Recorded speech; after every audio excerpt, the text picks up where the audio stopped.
Сымбат Арынова 2008 жылы Серік есімді азаматпен отбасын құрып, 3 жылдан кейін ажырасқан. Орталарында Рауан және Жалғас есімді бір ұл, бір қызы бар. Алайда әйелі Жалғасқа жүкті кезінен бастап Серік отбасына көңіл бөлуді қойған. Содан бері хабарсыз. Балалармен сөйлесуге құлқы жоқ. Ал Рауан мен Жалғас анасынан күнде әкесін сұрайды. Сәлеметсіз бе? Жайғасыңыз.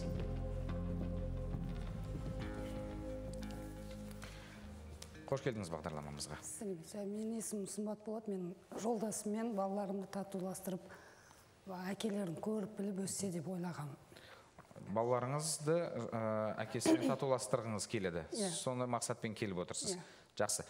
Демек 2011 жылы сіздер ажырасып кеттіңіздер. Заңды түрде ажырастыңыз. Заңды түрде ажырасып кеттік.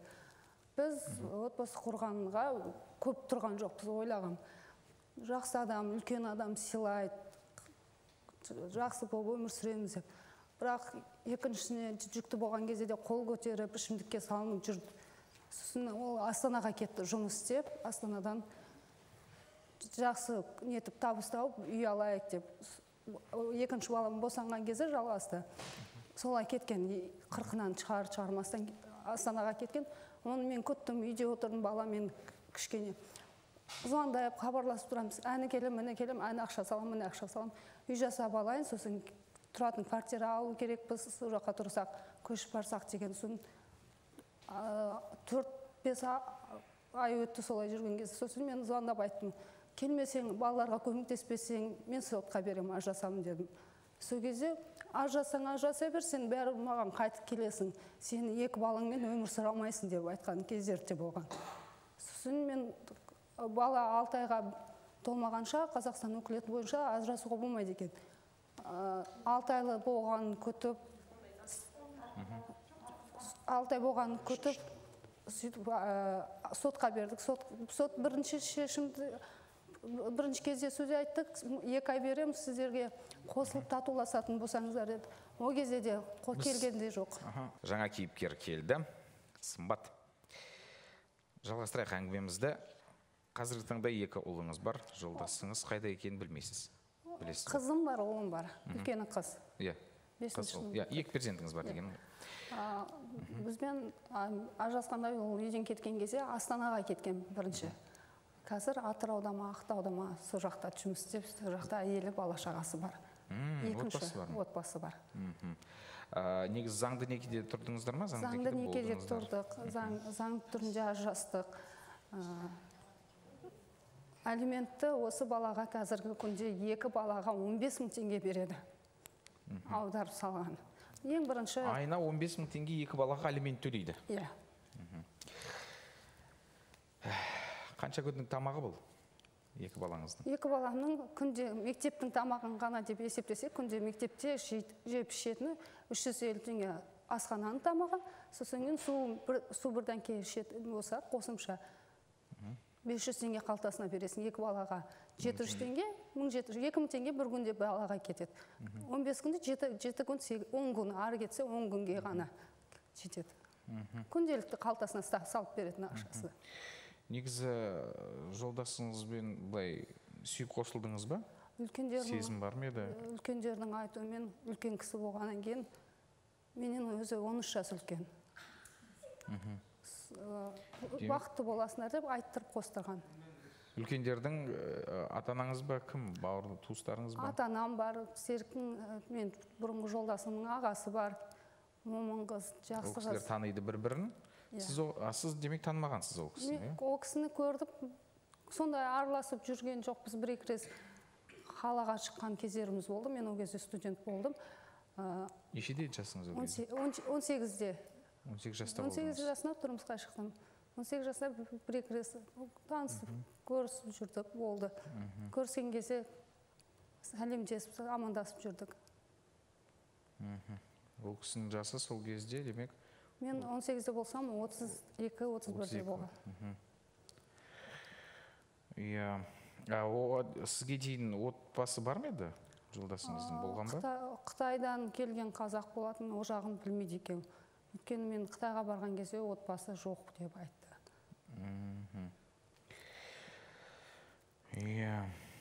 Не себеп болды ажырасуларыңызға нақты? Мен екінші баламды көтеріп жүргенде де қол көтеріп жүрді. Ал ішімдікке жақын болды, құмар. Өзі отырып столда ішетін кездерде болған. Балта алып жүргеннің күндері болған. Керек емес маған бұл бала деп. Ішімнен тепкен күндер болған. Сохранениеде екінші баланы көтеріп жүріп, 2 жүріп жатқан кездерінде болған. Екінші баланы туған кезде де онша неткен жоқ, қуанған жоқ. Жүрегіміз ауырып туды. Көпті больницаларға да жаттық. Өзіне де операция жасадық. Әкесіне, қазір жақсы жағдай. Әкесіне хабарласқан кезде, өзің туып алған балам өзіңе керек, маған керек емес деген күндер өте болған.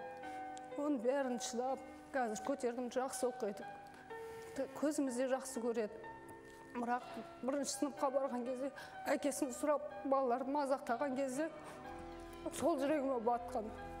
Оған шейін айтатын, әкең бар, суретін көрсетем, таныстырам, телефонмен сөйлестіріп жүрген. Бірақ ұл бала көбінесе қыз баламен жүрген кезде онша білмейді екен. Ұл бала әкесін қайта-қайта сұраған кезде қиын болады екен. Біз керек емес, оның балалары бар, оның неге қасында жүрді, бізге неге бір апта болса да көңіл бөлмейді, бір күн болса да деп айтады балаларым. Есімі кім жолдасыңыздың? Серік. Серік, толық аты жөні?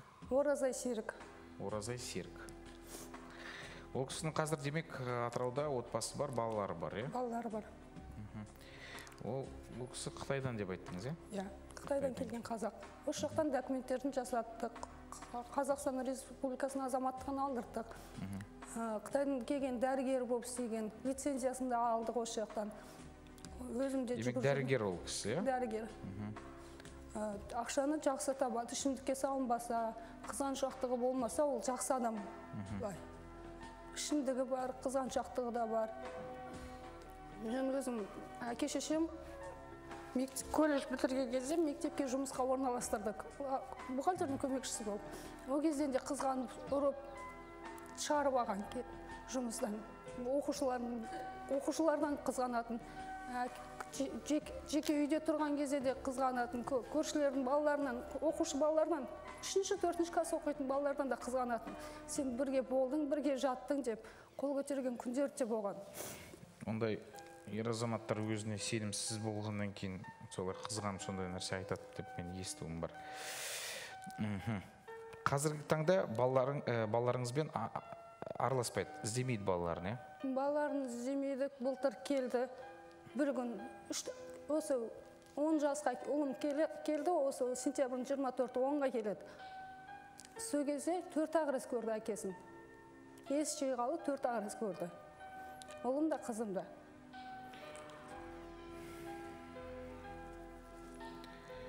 Қызым білет, қызым әкең Серік есімде ме? Е, білем, мен көргем деді, сен есімде бар.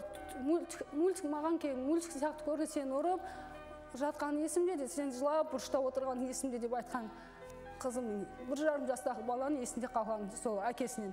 Маған ондай папа керек емес дейді. Жалғас сұрайды, ұлым сұрайды, нетеді десем, ол өсиет түсінетін шығар. Керек емес бізге дейді. Ол бала сұрай береді екен қайта-қайта. Сіздерді қосқан үлкен кісілер деп отырсыз ғой? Ол кісілер араға түскен жоқ па? Ажыраспаңдар, дұрыс жағынан шешіңдер, өздерінің ақылдарын айтып. Араласты мен қызымды босанғаннан кейін бір арамызда қол көтеріп басталғаннан кейін ажырасып бірлес үйге келген кезім болған. Бір емес бірнеше рет келгем.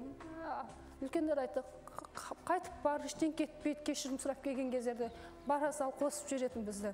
Адам боласыңдар, тұр кетесіңдер, үйренісесіңдер деп.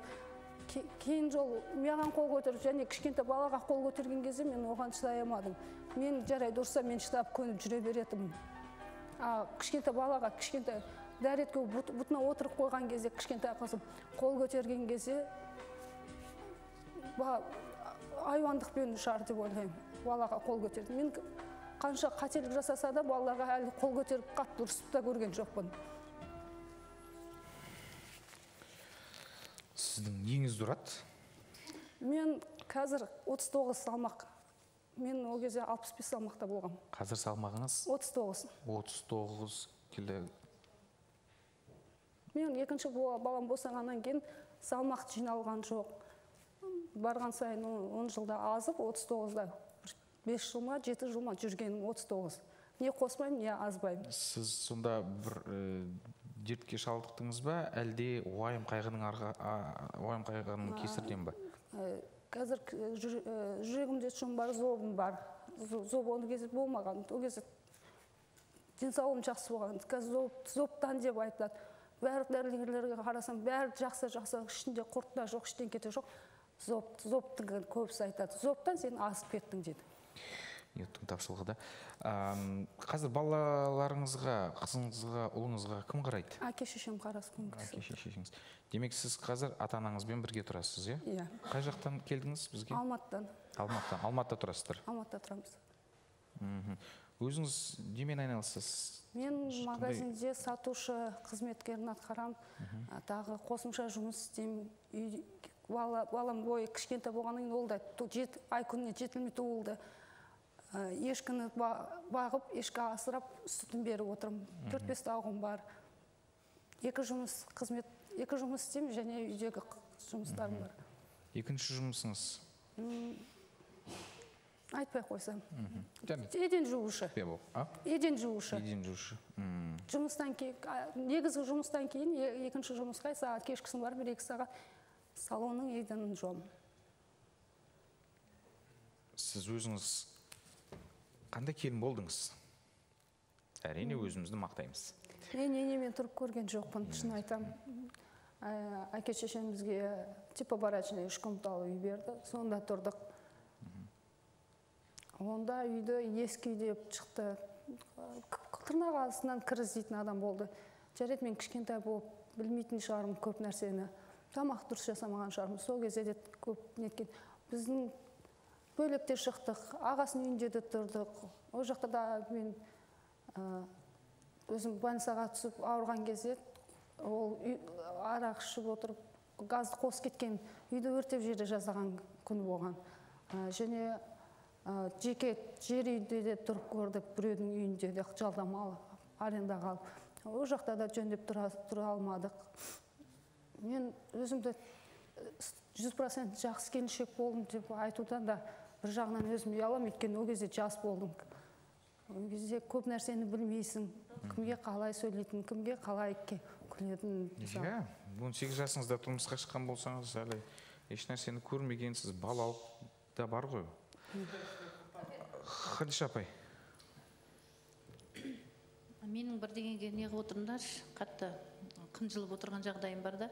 Мына жап-жас қыз ғой енді былай қарағанда, ештеген оң солын танымаған үлкен кісілер қосты деп жатыр ғой.